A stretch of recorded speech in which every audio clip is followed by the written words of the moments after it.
Ini antara action camera yang termurah yang korang boleh dapatkan dengan full aksesori tanpa korang perlu beli aksesoris yang lain. Korang kena tengok apa yang ada dalam kotak dia. Bosoko baru saja menghantar kepada aku dia punya action camera, and korang tengok dia punya size serius kecil, and build quality dia boleh tahan solid juga tak rasa murah. Yang aku suka sebab size dia yang kecil macam ni, and memang sesuai nak jadikan sebagai action camera. Dalam kotak dia korang akan dapat user manual, dan yang paling aku suka korang tengok dalam kotak dia.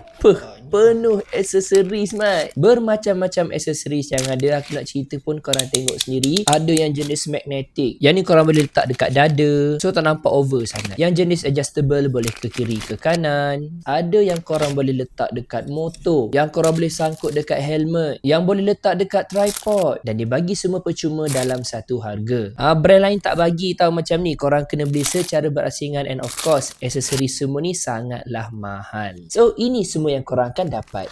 Banyak kan? Kita tepikan dulu semua. Kita nak tengok dulu action camera ni. Nak guna dia sangatlah senang. Dia just ada 2 button sahaja yang korang boleh tekan record dan juga ambil gambar. Display dia pun agak cantik. Korang boleh tengok footage yang aku tengah tunjuk sekarang ni. Bahagian tepi kamera ni macam ada tekstur yang kasar untuk make sure dia grip, dan keseluruhan body dia adalah plastik, tapi plastik yang agak berkualiti lah. And korang akan dapat juga micro SD card dengan speed yang tinggi. Assalamualaikum, testing mic 1 2 3. Okay ke tidak?